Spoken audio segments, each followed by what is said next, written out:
There is a specific moment, right before a crash, where time stops. You don't hear the wind anymore. You don't feel the engine. You just feel betrayal. We sign a contract when we get on a motorcycle. We trust the steel to hold us. We trust the brakes to stop us.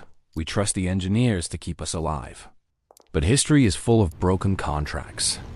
There are machines out there that were not built to protect you. They were built to hunt you. They had engines that were too fast for their frames, suspension that turned liquid, and brakes that were just a suggestion. These bikes weren't prototypes. They weren't illegal mods. You could walk into a dealership, sign a paper, and ride them home. But you probably shouldn't have. From the plastic parts that destroy engines to the Widowmaker that killed a generation. 7 motorcycles that were legal by law but criminal by design. We start at number 7 with a physics experiment gone wrong. The 1985 Yamaha VMAX. In the 80s, Yamaha asked a dangerous question. What happens if we put a V4 hot rod engine into a cruiser? The mechanics of seduction. They gave it a system called V-Boost. At 6,000 RPM, a butterfly valve opened, dumping massive amounts of fuel into the cylinders. It hit you like a sledgehammer, 145 horsepower. In 1985, that was faster than a Ferrari. The betrayal. But they forgot to build the rest of the bike. The frame was made of thin steel tubing.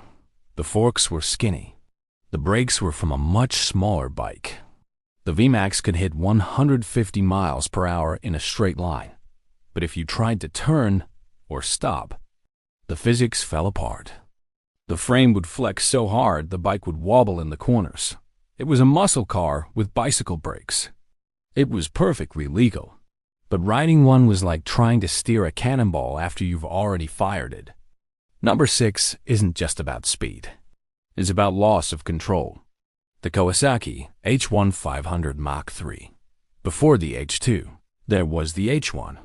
It was a 2-stroke triple that smoked like a chimney and screamed like a banshee. But it had a transmission built by a sadist. The engineering flaw. The gearbox was notorious for finding a false neutral.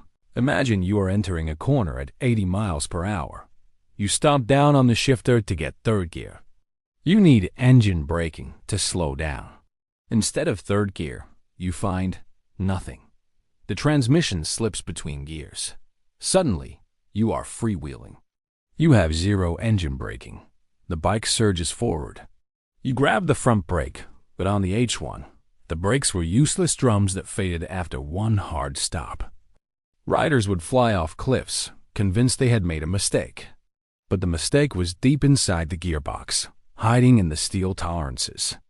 Number 5 is the only vehicle on this list that the U.S. government actually hunted down and killed. The Honda ATC, all-terrain cycle.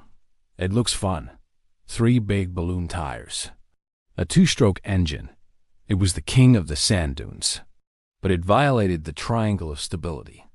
On a motorcycle, you lean into the turn to fight centrifugal force.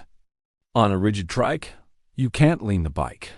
So centrifugal force tries to throw you off the bike. If you hit a bump while turning, the rear wheel lifts. The center of gravity moves outside the triangle. Instantly, the machine flips. And because you naturally put your leg down to catch yourself, the rear tire runs you over. The injury statistics were so horrifying, thousands of paralyzed riders, that the government forced a consent decree. They didn't just ban them. They tried to erase them from history.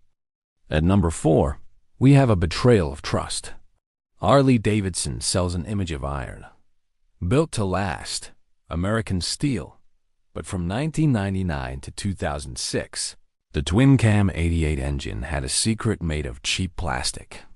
But from 1999 to 2006, the twin-cam 88 engine had a secret made of cheap plastic. The mechanics. To keep the cam chains tight, engineers used spring-loaded tensioners. These tensioners rubbed against the sharp metal chain. Logic dictates you should use a durable material. Harley used plastic. It wasn't a matter of if it would fail. It was when. As the plastic disintegrated, the shards were sucked into the oil pump. They clogged the veins of the engine. Imagine cruising on the highway, miles from home, and your engine suddenly seizes. No oil, no warning, just silence. Owners call it the grenade. Harley called it a maintenance item. For a $20,000 machine, that isn't just an engineering failure. It's an insult. And number 3, we have the Suzuki TL1000S, a bike that proved you cannot put a heater next to a shock absorber. We've talked about this bike before, but you need to understand the arrogance of the design. Suzuki wanted to shorten the wheelbase to make the bike turn faster. So they deleted the rear shock spring and replaced it with a rotary damper, a box full of oil. The physics. It worked fine in the lab. But in the real world, they mounted it inches away from the scorching hot rear exhaust header. And the damper itself generated massive heat from friction. 20 minutes into a hard ride, the oil would boil. The damping would vanish. The bike went from a precision instrument to a pogo stick. Riders would hit a bump, the back would bounce, and the handlebars would snap into a violent tank slapper. Suzuki accidentally built a bike that handled worse the longer you rode it. It was a time bomb that reset every time you let the engine cool down. Number 2 is the most addictive and deceptive bike on this list. The Kawasaki GPZ750 Turbo. In the 80s, turbocharging was the future, but the technology was primitive. Modern turbos are smooth. The GPZ750 was digital. You twist the throttle at 4,000 RPM. Nothing happens. The bike feels slow. So you twist it more. You are asking for speed, but the turbo is thinking. Then, at 6,000 RPM, the turbo finishes thinking. Boom. Horsepower doubles in less than a second. If this happens on a straight road, it's exhilarating. If this happens while you are leaning 45 degrees in a corner, you are dead. The rear tire breaks traction instantly. The bike high sides.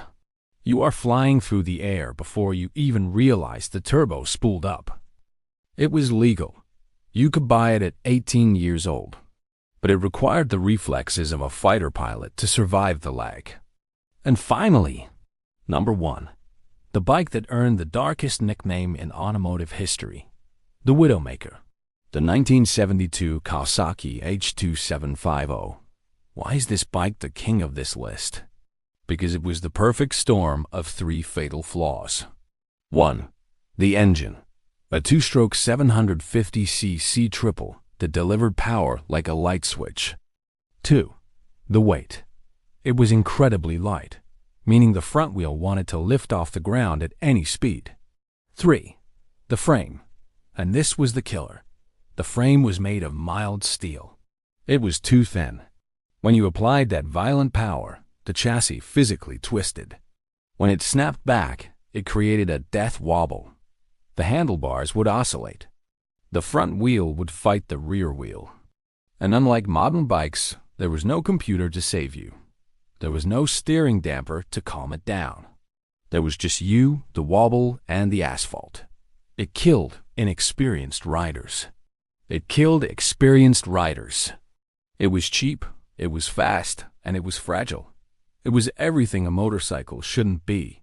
And that is exactly why collectors pay $25,000 for them today.